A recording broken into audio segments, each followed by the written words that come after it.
The bass line vibrated through the soles of my shoes as I pushed through the velvet curtain into the main room of Inferno. I wasn't supposed to be here. Architects who specialized in historical renovations didn't usually find themselves in South End clubs at 11 on a Wednesday night, but my client had been insistent.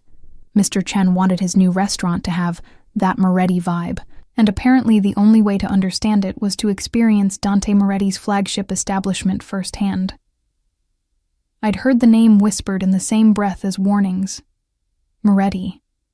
The kind of surname that made contractors suddenly remember prior commitments and city inspectors develop selective blindness. But standing here, surrounded by exposed brick that had been restored with obsessive attention to detail and industrial lighting fixtures that somehow managed to look both vintage and modern, I could understand the appeal. Whoever had designed this space understood bones, the skeleton of a building, the way old structures breathed. My messenger bag slipped off my shoulder as I tried to photograph a particularly interesting ceiling beam, and I fumbled to catch it. Papers scattered across the polished concrete floor like autumn leaves. I dropped to my knees, heat flooding my face as I scrambled to gather blueprints, client notes, and the various scraps I'd accumulated throughout the day. "You need some help with that?" I glanced up to find a server in all black watching me with barely concealed amusement. His name tag read, Marco. "I've got it, thanks," I muttered, shoving papers back into my bag with more force than necessary. The music shifted, something with a slower tempo that made the air feel thicker, more intimate. When I stood, bag clutched protectively to my chest. Marco had already moved on to a nearby table where a group of men in expensive suits sat nursing whiskey. One of them looked up as Marco approached, and even from across the room I felt the weight of his gaze. Dark hair swept back from a face that could have been carved from marble. Strong jaw. Eyes that caught the light like polished obsidian. He wore his black shirt with the sleeves rolled to his forearms, revealing the kind of build that came from actual work, not just gym memberships. A thin white scar traced from his left eyebrow to his temple. Dante Moretti. It had to be. I looked away quickly, heat creeping up my neck. I wasn't here to stare at the owner like some starstruck teenager. I was here for research, for my project, for the ceiling beams and the lighting design and absolutely nothing else. I moved to the bar, ordering a sparkling water that earned me an raised eyebrow from the bartender but no comment. For the next 30 minutes, I tried to focus on architectural details, making notes on my phone about the exposed ductwork and the way the original factory windows had been preserved. But my eyes kept drifting back to that corner table, to the man who seemed to command the room's attention without saying a word. When I finally left Inferno, stepping out into the cool October air, I felt like I could breathe again. The club's energy had been intoxicating and suffocating in equal measure. I walked the 3 blocks to where I'd parked my aging Honda, already mentally composing the proposal I'd present to Mr. Chen in the morning. It wasn't until I was home, standing in the kitchen of the narrow townhouse I'd bought 6 months ago, that I realized something was missing. I dumped my bag's contents onto the counter, sorting through the jumble. Blueprints, client contracts, my sketch pad, the takeout menu from the Thai place I'd been meaning to try. But no yellow sticky note. The one with my address scrawled on it, because I'd been too lazy to program it into my GPS that morning. The one I'd stuck to the outside of a file folder. My stomach dropped. It must have fallen out at Inferno, probably when I'd scattered papers across the floor like an amateur. I pulled up the club's website on my phone, found the number, and dialed before I could talk myself out of it. Inferno. The voice was male, clipped, professional. "Hi. I was there about an hour ago, and I think I dropped something. A yellow sticky note? I know it sounds silly, but..." "Hold on." Silence. Then muffled conversation I couldn't make out. A long pause that made my palms sweat. What did the note say? A different voice now, deeper, with an edge that made the question sound less casual than it should have been. "Just my address. I'd written it down earlier today and it must have fallen out of my bag. I'm really sorry to bother you. I just thought, what's your name? Bryn Caldwell. Another pause, longer this time. In the background, I could hear the faint thump of music, the clink of glasses. I found your note, Ms. Caldwell. Something in his tone had shifted, though I couldn't identify what. You can pick it up tomorrow after 6. Ask for me at the door. Dante Moretti.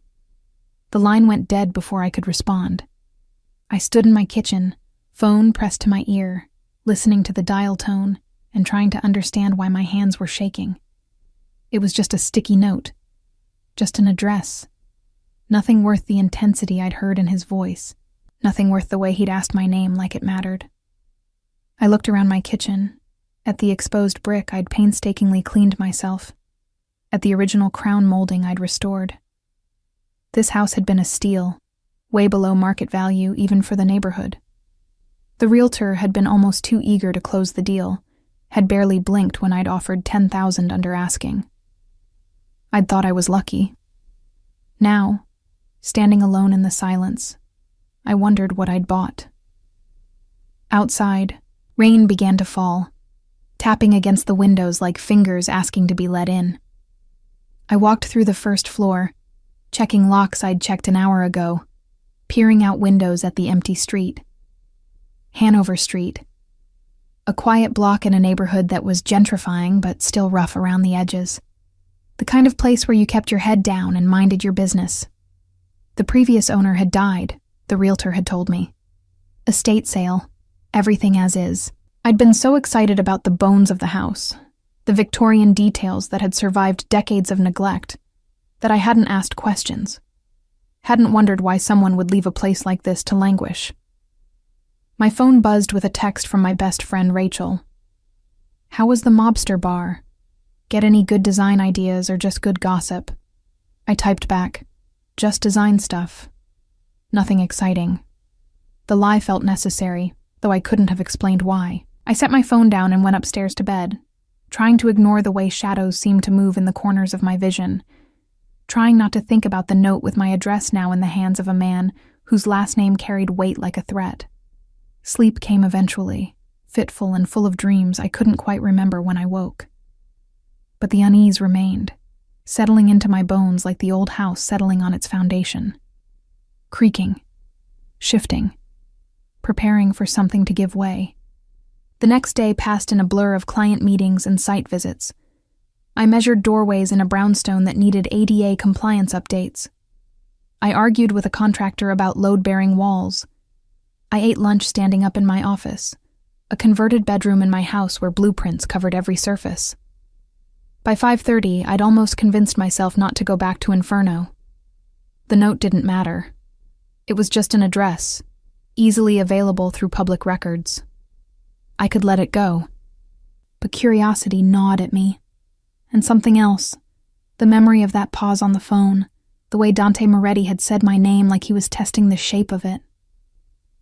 I changed into clean jeans and a black sweater, tied my dark hair back and applied minimal makeup. Not trying to impress anyone, I told myself. Just being presentable. Professional. The drive to Inferno took 20 minutes through rush hour traffic. By the time I parked, the sun had set, painting the sky in shades of purple and gold. The club's exterior was understated. No neon signs or velvet ropes, just a subtle brass placard beside a heavy wooden door. I knocked, and the door opened almost immediately. The man who answered wasn't the bouncer I'd expected. Mid-40s, with steel gray hair and eyes that had seen too much. He looked at me like he was cataloging every detail for future reference. "Bryn Caldwell?" he asked. I nodded. "Follow me." He led me through the main room, which was quieter during these early evening hours, past the bar where the same bartender from last night was setting up, and through a door marked "Private." We climbed a narrow staircase to the second floor, my pulse accelerating with each step. At the top, another door. The man knocked twice, then opened it without waiting for a response.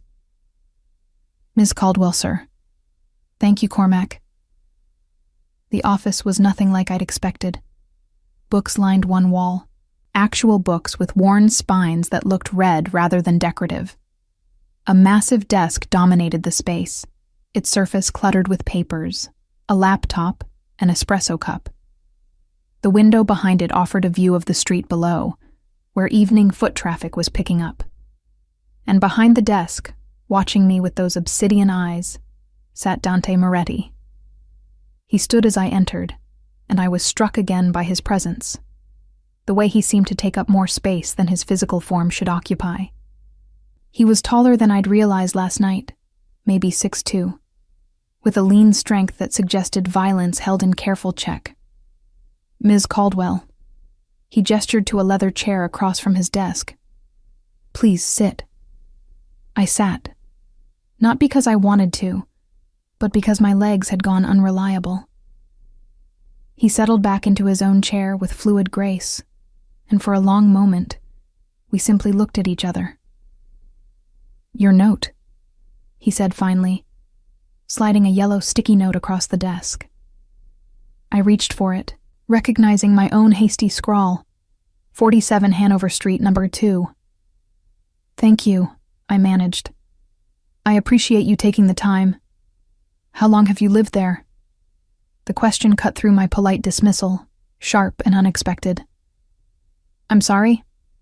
47 Hanover Street. His voice was carefully neutral, but his eyes had gone cold. "How long have you lived at that address?" 6 months. I bought the house in April." I clutched the note, suddenly defensive. "Why?" Dante leaned back in his chair, his jaw working like he was chewing over words he didn't want to say. Outside, a car alarm went off, shrill and insistent before being silenced. "Who did you buy it from?" "It was an estate sale. The previous owner died." I stood, the chair scraping against hardwood. "Mr. Moretti, I don't understand what this has to do with—" "Sit down." Not a request. The authority in his voice made me freeze halfway to standing. I sat. He pulled open a desk drawer and withdrew a photograph, old and faded. The colors slightly off the way pictures from the early 2000s always looked. He placed it on the desk between us, and I found myself looking at a young woman with dark hair and Dante's eyes, laughing at something off camera. She stood in front of a house I recognized immediately, the elaborate Victorian trim, the bay window, the iron railing on the front steps. My house. "Her name was Leona," Dante said, his voice carefully devoid of emotion. "She was my sister. And 12 years ago, she walked into that house and never walked out." I stared at the photograph, at the girl who couldn't have been more than 20, whose smile was so bright it seemed to illuminate the old paper. My throat had gone dry. "I don't understand," I whispered. Dante took the photo back, studying it like he'd memorized every pixel long ago, but still needed the reminder. "Neither do I.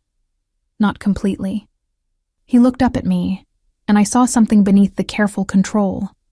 Raw grief, barely contained fury. She was 21, art student at BU. She told me she was meeting a friend on Hanover Street. He paused. That was the last time anyone saw her alive.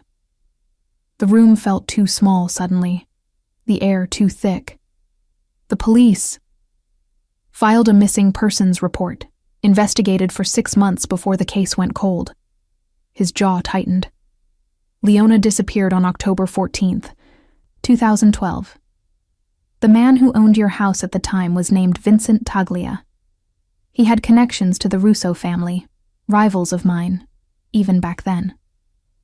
I processed this, my architect's mind automatically organizing the information into a timeline, a structure I could understand. "You think he was involved?" "I think Vincent Taglia knew what happened to my sister. But he died of a heart attack in 2018 before I could prove anything." Dante stood, moving to the window, his back to me. "The house sat empty for years. The Russos wanted nothing to do with it. Bad luck, they said. Bad energy. Eventually, it went to auction. And I bought it. My voice sounded distant, like it belonged to someone else. He turned, and the look he gave me was calculating, assessing. You bought it 6 months ago. You're an architect. You work out of your home. You have no family in Boston, no connections to anyone in my world or theirs. He rattled off facts about my life like he was reading from a dossier, which he probably was. Either you're very unlucky or very stupid, or you know exactly what you walked into. Anger flared, hot and bright, cutting through the shock. I am an architect. I bought a house that needed work in a neighborhood I could afford. That's it. I stood, matching his intensity with my own. I had no idea about your sister, about Vincent Taglia, about any of this. I just wanted a project, a home, something that was mine. He studied me for a long moment, and I had the distinct impression I was being evaluated against criteria I didn't understand. Finally, he nodded slightly, like I'd passed some invisible test. Okay, I repeated. That's it? You grill me about my entire life, tell me my house might be connected to your sister's disappearance, and now you're just going to figure out what really happened in that house. He moved back to his desk, but didn't sit. Starting with a thorough investigation of the property, I'm sure you understand. I didn't understand anything. My hands were shaking again, so I shoved them into my pockets. Mr. Moretti, Dante. He said it like a concession. If we're going to be working together, you should call me Dante. Working together? My voice climbed. I'm not working with you. I'm not involved in whatever this is. You became involved the moment you dropped that note. His expression softened slightly, though his eyes remained sharp. Look, I understand this is a lot to take in, but you live in the last place my sister was seen alive. Whether you knew it or not, you're connected to this. I'll sell the house. To whom? He tilted his head. The minute word gets out about its history, no one will touch it. And even if they did, do you think that changes anything? Do you think I'll stop looking for answers just because you moved? He was right, and we both knew it. I sank back into the chair, suddenly exhausted. Outside, the city was coming alive for the night, restaurants filling, clubs opening, people living normal lives that didn't include conversations about missing sisters and cursed houses.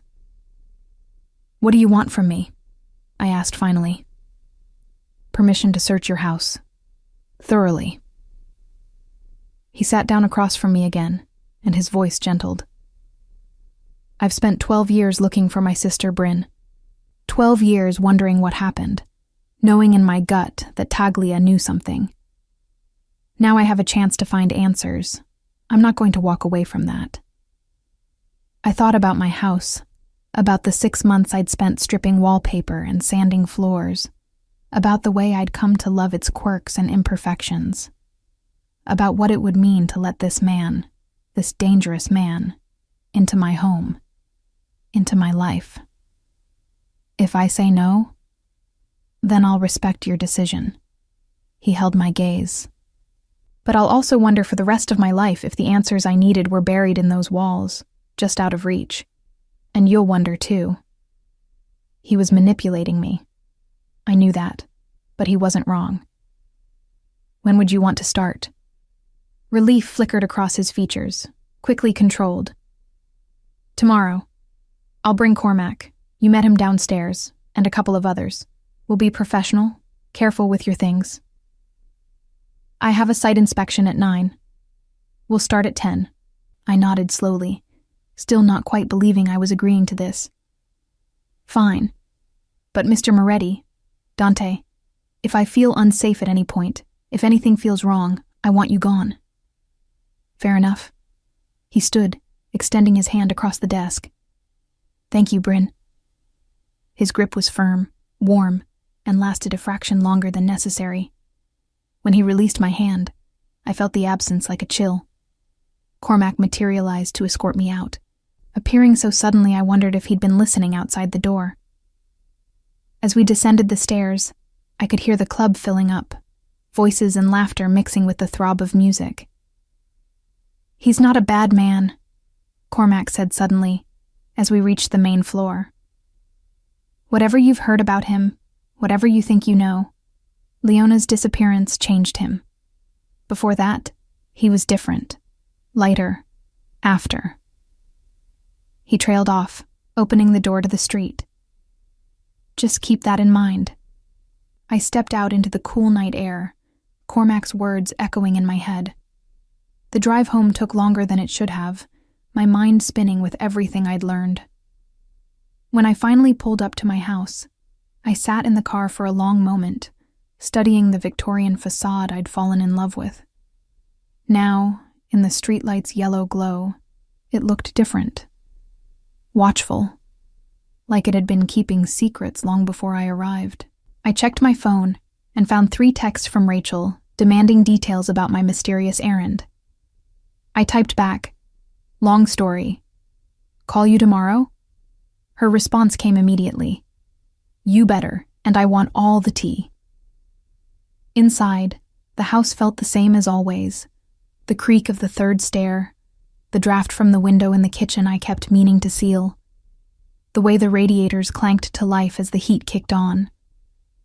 But I moved through the rooms, seeing them differently now, wondering what had happened within these walls 12 years ago. The 2nd floor held 2 bedrooms and a bathroom. I'd been using the smaller bedroom as my office, leaving the master bedroom largely untouched beyond cleaning and a fresh coat of paint. Now I stood in the doorway of that room, looking at the hardwood floors I'd refinished myself, the closet with its original brass fixtures, the bay window that overlooked the street. Had Leona Moretti stood in this spot? Had she looked out this window at the same view? Maybe waiting for someone? I turned on every light in the house before I went to bed, and still I lay awake, listening to the familiar sounds of the old building settling. But tonight they seemed different. Tonight, they sounded like whispers. Morning came too early, dragging me from dreams I couldn't remember, but that left me unsettled. I made coffee, answered emails, and tried to focus on the site inspection that would occupy my morning. But my mind kept drifting to the photograph of Leona Moretti, to her brother's grief-hardened eyes, to the fact that in less than 2 hours, he would be in my home. The site inspection went smoothly, a warehouse conversion in Fort Point that needed updated fire suppression systems. I approved the contractor's plans, scheduled a follow-up for next week, and made it back to Hanover Street by 9:30.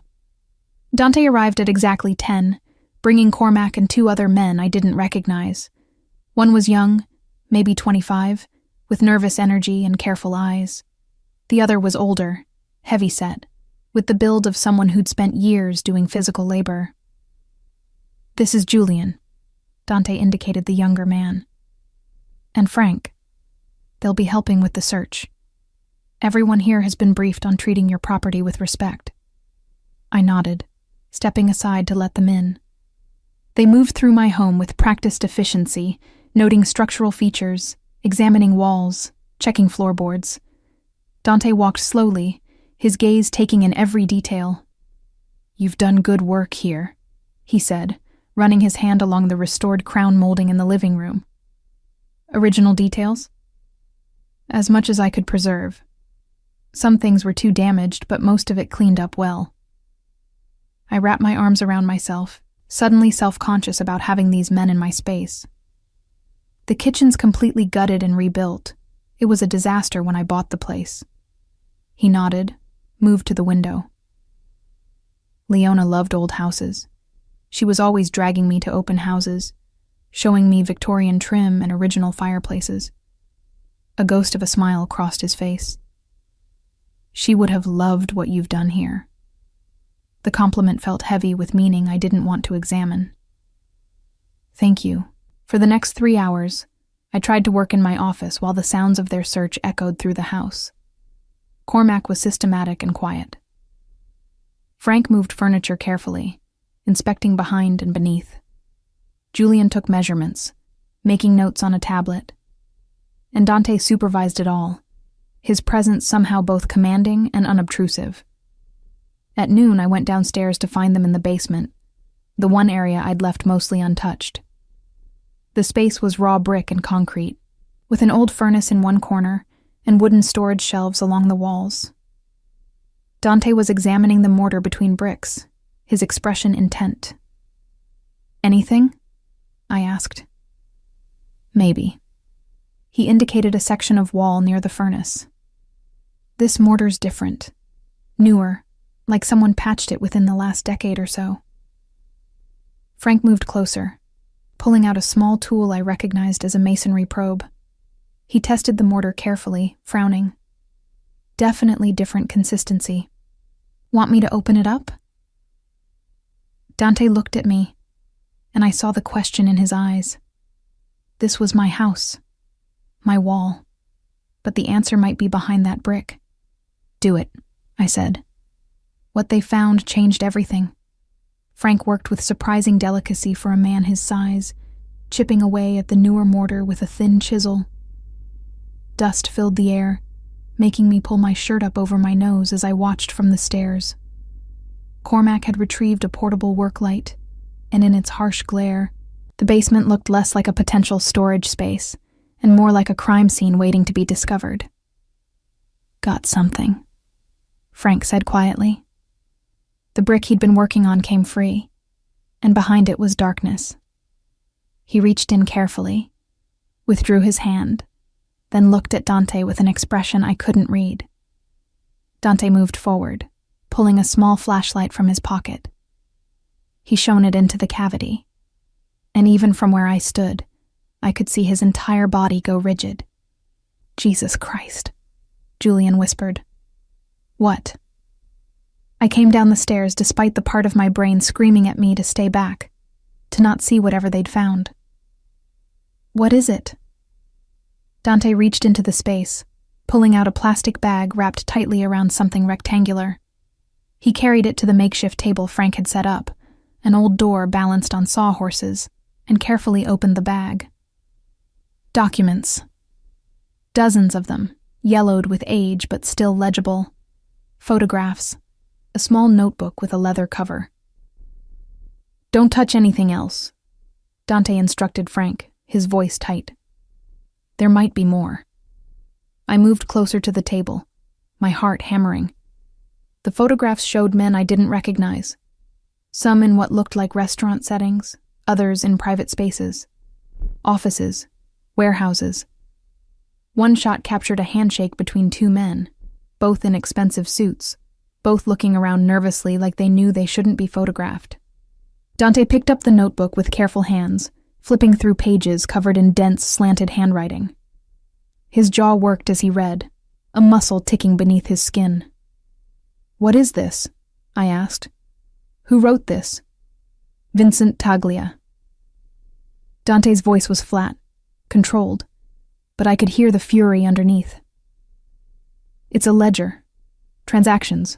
Payoffs, arrangements between the Russos and various city officials." He looked up at me. "Insurance."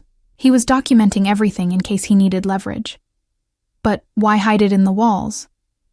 Because even the Russos didn't know he had it. Cormac had moved to look over Dante's shoulder, his expression grim.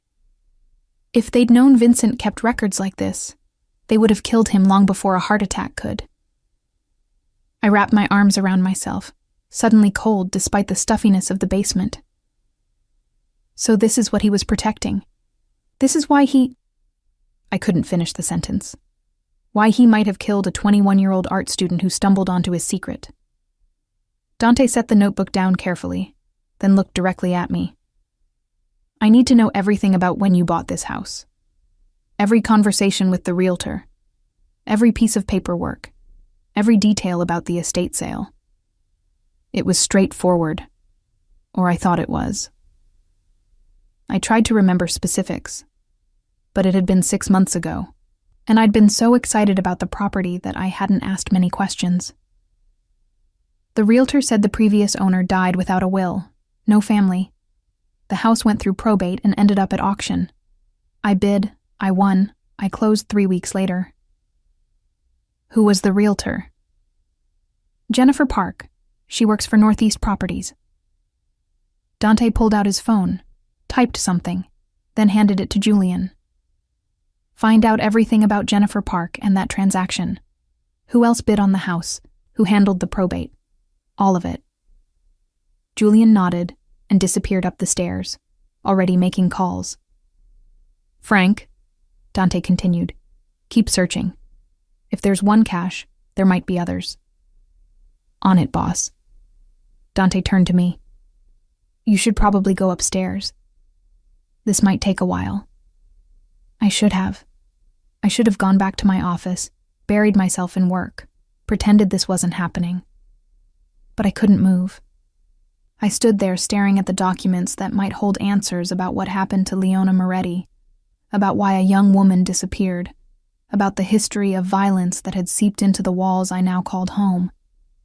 Tell me about her, I said softly. About Leona. Something shifted in Dante's expression, the hard lines softening just slightly. She was brilliant. Drove me crazy, but brilliant. Wanted to be a painter, but she was actually better at sculpture. She could see things in pieces of metal and wood that no one else could see. He picked up one of the photographs, not from the documents, but one he carried in his wallet. The same girl from the picture in his office, but younger, maybe 17, laughing at something off camera. She was supposed to be safe. I made sure she was safe. And then... I'm sorry, I said, the words painfully inadequate. He nodded, slipping the photo back into his wallet. We'll find out what happened. Whatever's hidden in these walls, whatever Taglia documented, we'll find the truth. The search continued for another 3 hours. Frank found 2 more hidden compartments, both containing additional documents. By the time they finished, the basement table was covered with evidence of a decade of criminal activity. Names, dates, amounts, photographs of transactions and meetings. This could bring down half the Russo organization, Cormac said quietly, studying a particularly damning series of photographs. Judges, cops, city council members. It's all here. Which means it's dangerous as hell, Dante replied. If the Russos find out these documents exist, they'll do whatever it takes to destroy them. And anyone who's seen them. His gaze met mine, and the implication was clear. By agreeing to let him search, I'd put myself in danger. By being here, by seeing what they'd found, I'd become a liability to people who solved problems with violence. You need to leave, I said. Take the documents and go. I don't want any part of this. Too late for that. Dante's voice was gentle but implacable. The moment we opened that wall, you became part of this. The Russos have eyes everywhere. They might already know we're here, might already have people watching this house. Fear cut through me, sharp and cold. Then what do? You let me protect you. He moved closer, and I could smell his cologne, something with notes of cedar and smoke. Until we figure out what to do with this information, until we know who we can trust, you need security. I don't need... Yes, you do.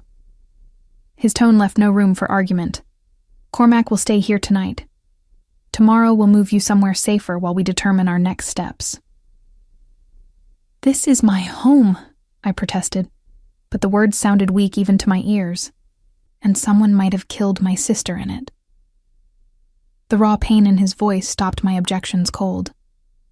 I won't let that happen to you, too. We stared at each other, the dusty basement air thick with unsaid things. Finally, I nodded, too overwhelmed to argue further. Dante turned to give orders to his men. Frank would transport the documents to a secure location. Julian would continue researching the house's ownership history. Cormac would remain at my house. They moved with practiced efficiency, and I wondered how many times they'd done something like this before, how many secrets they'd unearthed from walls and shadows. By the time Dante left, It was nearly 7. He paused at my front door, his hand on the frame. "I know this isn't what you signed up for when you bought this house," he said. "But I promise you, I will keep you safe. Whatever it takes." "Why?" The question escaped before I could stop it. "You don't know me. I'm just someone who happened to buy the wrong property." He looked at me for a long moment, his dark eyes unreadable. "You're living in the last place my sister was alive. That makes you important." He hesitated, then added quietly, "And maybe because you remind me of her. The way you looked at those crown moldings earlier, the way you talk about the bones of old houses. That's how Leona talked about her art. Like she could see something no one else could see." Then he was gone, leaving me alone with Cormac, who settled into my living room with a laptop and a watchfulness that reminded me he wasn't just a bodyguard. He was someone who'd seen violence, who'd probably committed it. I went upstairs to my bedroom, closed the door, and finally let myself process everything that had happened. In the span of 24 hours, my simple life, work, home renovation, quiet evenings with takeout and Netflix, had exploded into something complicated and dangerous. My phone buzzed with a text from Rachel. "Okay, seriously, what is going on? You've been radio silent for 2 days." I stared at the message, trying to figure out how to even begin explaining. Finally, I typed, "Had some unexpected issues with the house. I'm fine, just dealing with contractor stuff. Talk soon?" Her response came quickly. "This better be one hell of a story when you're ready to share." If only she knew. That night, I lay in bed listening to the sounds of my house, the familiar creaks and groans I'd learned to identify over 6 months. But now they sounded different. Now I wondered about all the secrets these walls had witnessed, all the violence and fear that had happened within them. And I wondered about Leona Moretti, 21 and brilliant and full of life, who'd walked through my front door 12 years ago and never walked out. Sleep came eventually, but it was fitful, full of dreams where I wandered through my house and found new rooms I'd never seen before, each one holding answers I couldn't quite grasp. When I woke just after dawn, groggy and disoriented, the smell of coffee was drifting up from downstairs. Cormac was already up, moving quietly through my kitchen like he belonged there. And somehow, in the gray morning light, I knew with absolute certainty that my life would never be simple again. The next 2 weeks became a strange new normal. Cormac remained my constant shadow, a quiet presence who somehow made himself both unobtrusive and clearly visible to anyone watching. Dante visited twice more, each time bringing new questions about the house's history, each time studying me with that intense focus that made me feel both protected and examined. Julian's research had uncovered disturbing details. The probate process had been suspiciously quick. Jennifer Park, my realtor, had connections to a law firm that represented several Russo family businesses. And there had been only 2 other bidders at the auction, both of whom had withdrawn their offers within days of placing them. "Someone wanted you to buy this house," Dante said during his second visit, standing in my office while I pretended to work on a blueprint. "The question is why?" "Maybe they thought I wouldn't look too closely," I suggested. "Solo woman, new to the neighborhood, excited about a project." "Maybe." But he didn't sound convinced. "Or maybe they thought anyone who bought this house would eventually find what Taglia hid, and they wanted to see who came sniffing around when it was discovered." The thought made my skin crawl. "You mean I'm bait?" "You were bait." He moved to my window, looking down at the street. "Now you're protected." I wanted to argue, to insist I didn't need his protection, but the truth was I did. Strange cars had started appearing on my block, sometimes parking for hours, always with tinted windows that prevented me from seeing who was inside. Twice, I'd received hang-up calls on my landline, the kind where you could hear someone breathing before they disconnected. The walls were closing in, and we both knew it.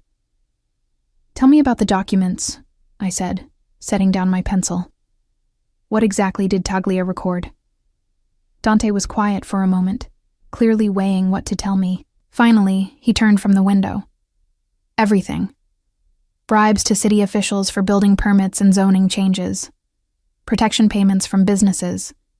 Illegal gambling operations. Drug distribution networks." He paused. "And 3 unsolved murders, all documented with dates, locations, and the names of who ordered them." My breath caught. "Leona?" "Not specifically. But there are entries around the time she disappeared. Meetings with someone Taglia only refers to as the architect." He pulled out his phone, showed me a photo of a page from the notebook. "This entry is from October 10th, 2012, 4 days before Leona vanished. Architect requests special disposal. Cargo arrives Friday." Friday, October 14th, the day Leona disappeared. "Cargo," I repeated, the word leaving a bitter taste. He's talking about a person. "That's what we think." Dante's jaw was tight. "And if the architect ordered it, that means someone higher up in the organization. Someone with enough power that even Taglia didn't use their real name in his ledger. How do you find someone like that?" "Carefully." He pocketed his phone. "My people are reaching out to old contacts, people who were in the life back then. Someone knows who the architect was. We just need to ask the right questions of the right people." "And what happens when you find them?"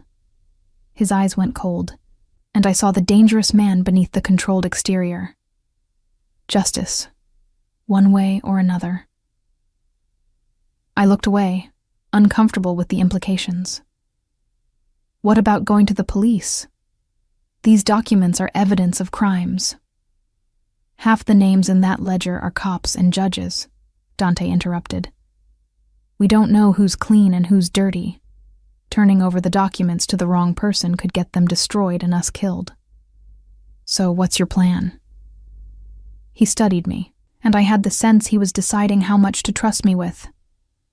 "There's a federal prosecutor in New York, clean by all accounts, with a reputation for taking down organized crime. If we can get these documents to her, along with corroborating testimony, she might be able to build a case that's too big to bury." "Testimony from whom?" "People who were there, people who saw things." He paused. "People like you." I stood, pacing the small office. "I didn't see anything. I bought a house, that's all." "You found the documents. You can authenticate where they came from, how they were hidden." His voice was patient, like he was explaining something to a child.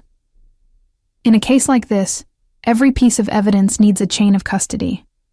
You're part of that chain. I could refuse. You could." He didn't move, but somehow his presence seemed to fill the space. "But then what? You think the Russos will just forget about you? That whoever wanted you to find these documents will shrug and move on?" He was right, and I hated it. "When do we reach out to this prosecutor?" "Soon. But first we need more information. We need to know who the architect is, why they wanted Leona dead, and whether they're still active." He moved toward the door, then paused. "There's someone I want you to meet. Tomorrow night, dinner at Inferno. She knew Taglia back in the day, might be able to fill in some gaps." "Who is she?" Someone who survived a long time in a dangerous world." He smiled slightly. "You'll like her. She's tough." After he left, I sat in my office trying to focus on work, but my mind kept circling back to those documents, to the word cargo, to the idea that a young woman had been reduced to something to be disposed of. Cormac appeared in the doorway with a sandwich and coffee. "You should eat," he said simply. "Not hungry." "Eat anyway." He set the plate down. "You need your strength." I looked at him. This man who'd inserted himself into my life with such certainty. "Why are you doing this? Why does Dante care so much about keeping me safe? Cormac leaned against the doorframe, considering his answer. Leona was the best of us. Young, full of life, saw the good in people even when she shouldn't have. His expression softened with memory. She used to paint portraits of everyone in the organization, not flattering ones, honest ones, showing people as they really were. She painted me once, caught something in my eyes I didn't even know was there. What was it? Kindness. He laughed without humor. Buried under years of doing things I'm not proud of, but she found it anyway. He straightened. When she disappeared, something in Dante broke. He became harder, colder, focused only on finding out what happened. He spent 12 years looking for answers.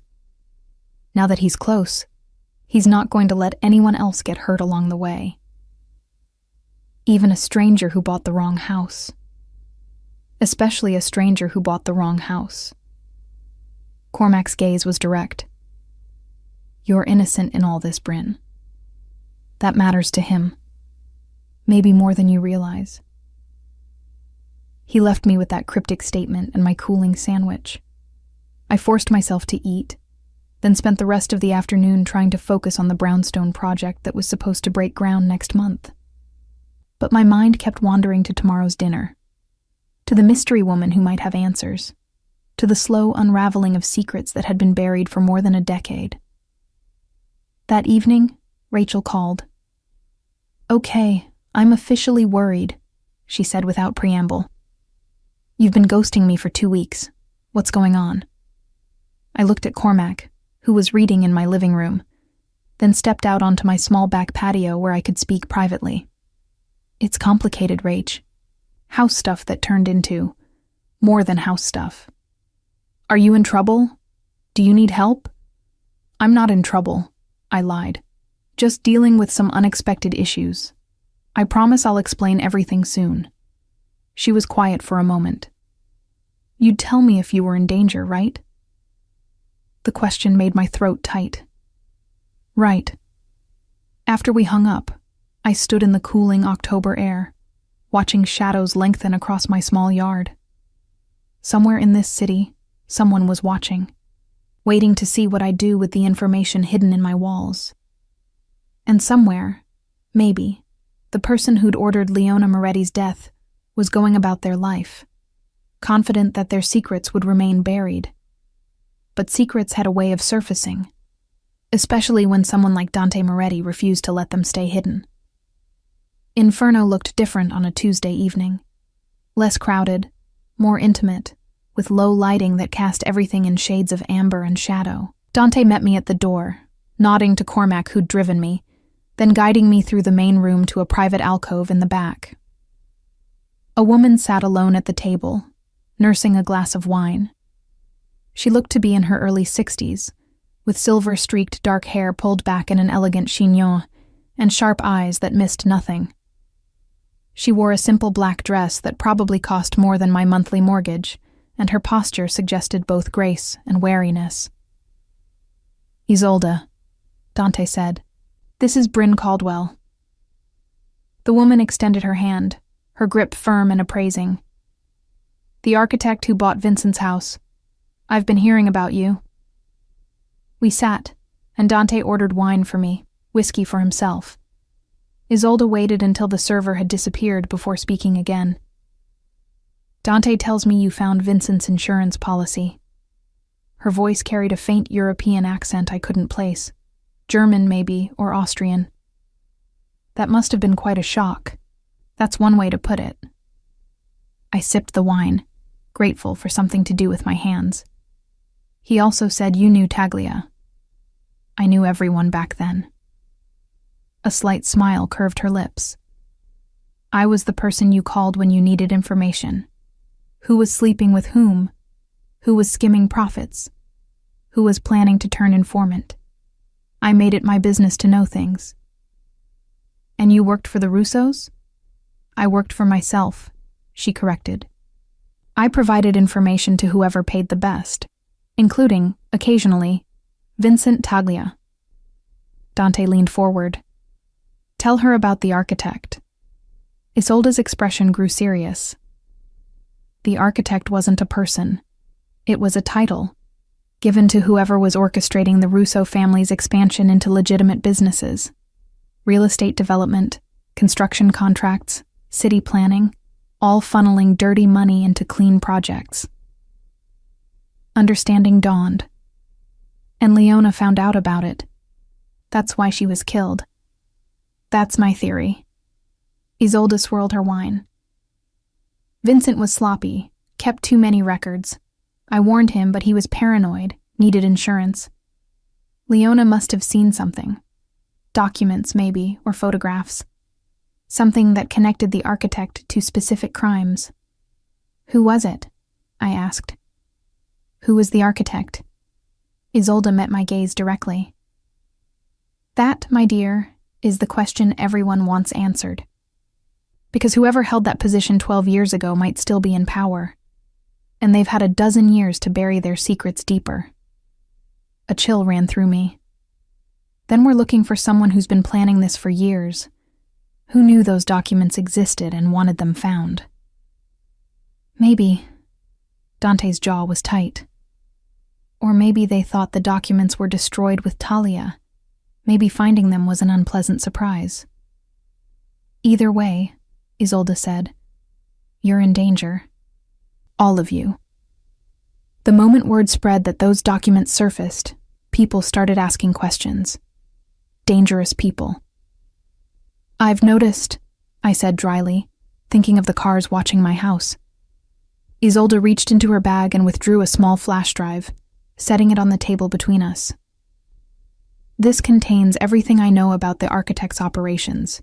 Names, dates, business dealings. It's not proof of murder, but it might help you connect the dots. Consider it my contribution to finally putting this ghost to rest. Dante picked up the drive, his expression unreadable. Why help us now, after all these years?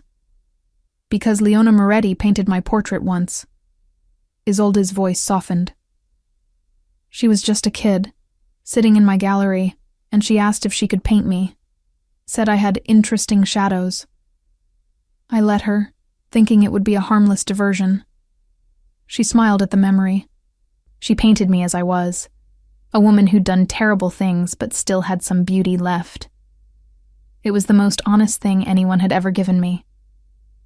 She stood, gathering her bag. Find who killed her, Dante. And when you do, make sure they face justice. Real justice, not just the kind that ends with a bullet. After she left, Dante and I sat in silence for a long moment. The weight of what we'd learned pressed down on us. The architect could be anyone, I said finally. A developer, a city official, someone in the Russo organization itself. We'll narrow it down. Dante pocketed the flash drive. Julian's good with data. He'll cross-reference Isolde's information with what we found in the walls. Someone's name will surface. And then? Then we build a case so airtight that even corrupt officials can't bury it. He looked at me, his dark eyes intense. But I need to know you're in this, Bryn. Really in this. Because once we start pulling threads, there's no going back. I thought about Leona Moretti, 21, and painting portraits that revealed truth. I thought about my house, built on secrets and violence. I thought about how my simple life had intersected with something larger, something that demanded I make a choice. I'm in, I said. Something shifted in Dante's expression. Relief, maybe, or gratitude. Thank you. We left Inferno together, stepping out into the October night. Cormac was waiting with the car, but Dante waved him off. I'll drive her home. You head back to your place. Get some rest. Cormac looked surprised but didn't argue. After he pulled away, Dante led me to a different car. A dark blue sedan, understated, with none of the flash I'd expected. You don't drive the Bentley? I asked, as we slid into the leather seats. Only when I need to remind people who I am. He started the engine. Most of the time, I prefer to blend in. The drive to my house took 15 minutes through quiet streets. We didn't talk, but the silence was companionable rather than uncomfortable. When he pulled up to my curb, he didn't immediately let me out. "Can I ask you something?" he said. "Sure." "Why architecture? Why old houses?" The question surprised me. They have stories. Every building has a history, layers of people who lived and worked and loved inside its walls. When I restore something, I'm not just fixing broken beams, I'm preserving memory. He nodded slowly. Leona would have understood that. She felt the same way about art. "Tell me more about her," I said. "Not about the investigation, about her. What was she like?" Dante was quiet for a moment, his hand still on the steering wheel. "She was chaos and light. Could never keep her room clean, always had paint on her clothes. But she saw the world differently than everyone else. She'd find beauty in rust stains and broken glass." His voice grew soft. "She made everyone around her better just by being there. I wish I could have met her. She would have liked you. Your whole approach to this, calm, methodical, but with passion underneath. That was her too." We sat in the car, neither of us moving to leave. Outside, my house loomed, Victorian and beautiful and full of secrets. "Dante," I said quietly, "what happens if we find out who the architect is and they're untouchable? Someone with too much power, too many connections. Then we expose them anyway." His voice was hard. "Power doesn't make someone immune to consequences. It just makes those consequences harder to deliver." I finally opened the door, stepping out into the cool night. "Thank you for dinner, and for letting me be part of this." "You're already part of it, Bryn." He smiled slightly. "You became part of it the moment you dropped that note." As I climbed my front steps, I heard his car pull away. Inside, the house was dark, empty now that Cormac had been given the night off. I turned on lights, checked locks, went through the routine I'd developed. But I knew that nothing about my life was routine anymore. I'd stepped into someone else's tragedy, inherited their unfinished story, and now I couldn't leave until I knew how it ended. In my office, I pulled out the files I'd started keeping, copies of documents from Dante, notes from conversations, a timeline I was constructing. I added tonight's information from Isolde, drawing connections between names and dates. Somewhere in this web of information was the truth about what happened to Leona Moretti, and I was going to help Dante find it. 3 weeks after my dinner with Isolde, Julian finally made the connection. I was in my office, working on a proposal for Mr. Chen's restaurant, the project that had started this whole chain of events, when my phone rang. "We found him," Dante said without preamble. "The architect. Can you come to Inferno?" I was there in 20 minutes, my heart hammering the entire drive. Cormac let me into the private office where Dante, Julian, and Frank were huddled around a laptop, their expressions grim. "Thaddeus Voss," Dante said, turning the laptop so I could see. "City Planning Commissioner in 2012, now a senior partner at Voss & Associates, one of the biggest development law firms in Boston." I studied the photo on screen, a man in his late 50s with silver hair and an expensive suit, shaking hands with the mayor at some charity function. He looked respectable, successful, completely ordinary. "How did you connect him?" I asked. Julian pulled up a series of documents. Isolde's information showed shell companies used to funnel Russo money into development projects. I cross-referenced them with city planning approvals from 2012. Voss's signature appeared on every single permit for properties owned by those shell companies. "That's not enough for murder," I said. "No." Dante's expression was dark. "But this is." He pulled up a photo from Taglia's hidden cache, the one showing a handshake between two men. Julian had enhanced the image, sharpening the features that had been blurred in the original. One man was clearly Vincent Taglia. The other, barely visible in profile, was Thaddeus Voss. Now look at the date stamp. Julian pointed to the corner of the photo. October 14th, 2012, the day Leona disappeared. My breath caught.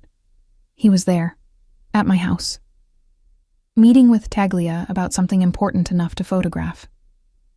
Dante's voice was controlled, but fury simmered underneath. And according to Isolde's notes, that was the day a large payment was made to one of Voss's shell companies. Call it a coincidence, but there's no such thing as coincidence, I finished. Frank pulled out a thick folder. We've also got testimony from 2 people who were in the Russo organization back then. Both say the architect was untouchable, that he had connections high enough to make people disappear without questions. Voss fits the profile, Cormac added. Access to city planning, connections to both legitimate business and organized crime, and enough power to bury evidence. So what do? I asked. We can't just accuse him. He'll deny everything, use his connections to make the documents disappear. That's where you come in.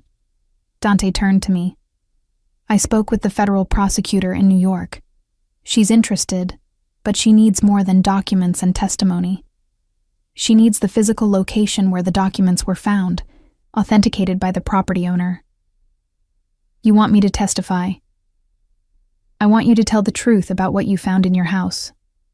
His gaze was steady. With your testimony, the prosecutor can establish chain of custody. Combined with Isolde's information and witness statements, she thinks she can build a RICO case that includes Voss and several other Russo associates.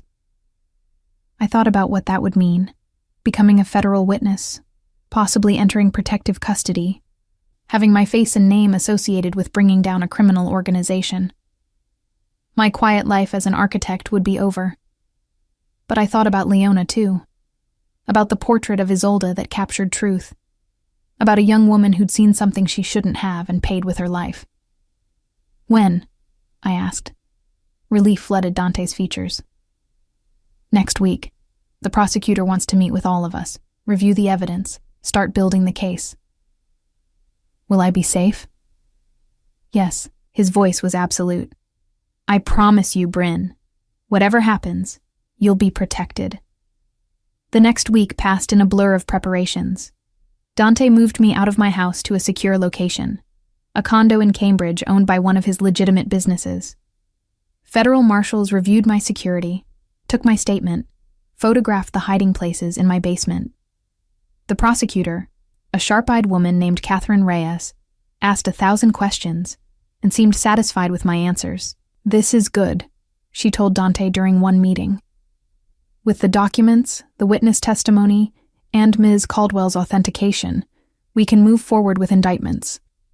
But the night before the grand jury was set to hear evidence, everything went wrong. I was in the Cambridge condo, reviewing my testimony one more time, when Cormac burst through the door. We need to move, now. What happened? Voss knows. Someone tipped him off about the investigation. He was already grabbing my coat, my bag. He's got people looking for you. We have to get you somewhere safe until the marshals arrive. We were halfway down the stairs when the first shots fired. The window above us shattered, glass raining down. Cormac pushed me against the wall, his body shielding mine, as more bullets tore through the building.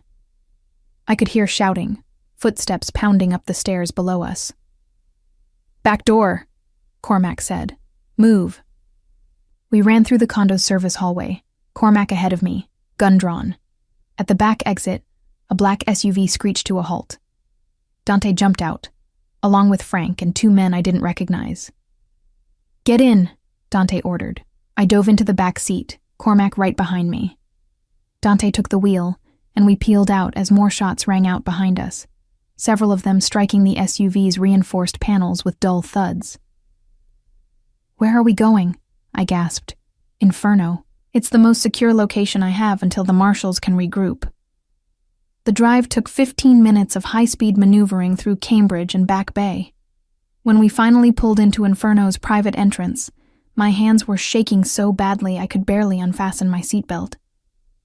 Inside, Dante led me to his office, closing the door behind us. "Are you hurt?" I shook my head, still trying to process what had just happened. "They tried to kill me." "They tried." His voice was hard. "They failed." He poured me a drink, whiskey, neat, and I downed it in one swallow, welcoming the burn. Outside his office, I could hear his people moving, securing the building, preparing for a potential attack. "How did Voss find out?" I asked. "We're working on that. Someone in the prosecutor's office, maybe, or someone connected to the grand jury." He refilled my glass. "But it doesn't matter now. Once Voss moved against you, he confirmed his guilt. The prosecutor has enough to arrest him tonight." "Will it stick? The charges?" "With the evidence we have? Yes." He sat beside me on the small sofa, close enough that I could feel his warmth. "This ends tonight, Bryn, one way or another." We sat in silence for a while, listening to the sounds of the club below us, the thump of music and hum of conversation. Normal people living normal lives, unaware of the violence that had nearly claimed me an hour ago. "I'm sorry," Dante said finally. "I brought you into this. If I hadn't asked you to help, I made the choice." I turned to face him. "You gave me the option to walk away, and I stayed. That's on me." His eyes searched mine, looking for something. "Why did you stay? You could have sold the house, moved on, let me handle it." "Because Leona deserved better than being forgotten." The words came out before I'd really thought about them. She was 21 and talented, and someone took that away from her for no reason other than being in the wrong place. If I could help give her family answers, give you answers, that mattered more than my safety. Something shifted in his expression, the careful control cracking. "You sound like her. Like Leona. She would have done the same thing. Tell me I did the right thing." "You did." He reached out, his hand covering mine. "Thank you. For everything." His touch was warm, grounding. I realized how close we were sitting, how the space between us had somehow shrunk, how his eyes had gone soft in a way I'd never seen before. "Bryn," he said quietly. The door burst open. Catherine Reyes strode in, flanked by federal marshals. "We have Voss in custody," she announced, along with 3 associates who tried to silence Ms. Caldwell. "They'll be arraigned in the morning on charges of attempted murder, conspiracy, and obstruction of justice." Relief crashed over me. "It's over?" "The immediate threat is over." She sat across from us, professional but not unsympathetic. "But I'll need your continued cooperation. The trial will take months, possibly a year. You'll need protection during that time." Dante's hand tightened on mine. "She'll have it." Catherine's gaze moved between us, something knowing in her expression. "I'm sure she will." The trial lasted 14 months. In that time, Thaddeus Voss and 6 other members of the Russo organization were convicted on multiple counts, including Leona Moretti's murder. The evidence was overwhelming: documents, testimony, and finally, a confession from one of Voss's associates who agreed to cooperate in exchange for a reduced sentence. Leona had witnessed a meeting between Voss and Taglia, had photographed documents she found in my house, then Taglia's house, that proved the architect's identity. Voss had ordered her silenced, and Taglia had complied, desperate to protect his position in the organization. For his cooperation with federal prosecutors, Dante negotiated immunity for himself and his inner circle. He closed down the criminal side of his operations, focusing exclusively on his legitimate businesses. It wasn't redemption exactly, but it was a start. As for me, I sold my house on Hanover Street. I couldn't live there anymore, couldn't walk through rooms that had held so much violence. Instead, I bought a different project, a Queen Anne Victorian in Jamaica Plain that needed work, but had only good history. Dante helped me move. By then, we'd spent so much time together. Testimony prep, meetings with prosecutors, long evenings when I needed someone who understood what I'd been through. That it felt natural to have him in my life. New beginning? He asked, standing in my empty new living room. Fresh start, I agreed. He moved closer, and I didn't step away. I've been thinking, he said, about what comes next. For me, for the businesses, for everything. And I'd like you to be part of it. He smiled slightly. Not just as a friend, as more, if you're interested. I thought about the past year and a half, about how this complicated, dangerous man had become someone I trusted, how he'd kept his promises, protected me, helped me find the courage to testify even when I was terrified, how he'd shared his grief over Leona and slowly, painfully, started to heal. I'm interested, I said. He kissed me then, and it felt like coming home. 1 year later, we stood in front of a small group of friends and family. Cormac, Frank, Julian, Rachel, who'd finally gotten the full story, Catherine Reyes, who'd become an unexpected friend, and promised to build a life together. It wasn't a traditional love story, but then, nothing about us had ever been traditional. That night, in the renovated Queen Anne that was now our home, I found Dante in what we called Leona's room. A small space we'd dedicated to her memory, filled with her paintings and sketches that his mother had saved. She would have liked you, he said, looking at the portrait of Isolde, at the way Leona had captured truth in brushstrokes and shadow. She would have loved that you helped give her justice. I took his hand. I didn't do it alone. No. He smiled, pulling me close. But you did it. That matters. We stood there together, looking at Leona's art, at the beauty she'd found in a broken world. And I understood then what she'd been trying to show, that even in darkness, even in the middle of violence and fear, there was still light to be found. You just had to be brave enough to look for it.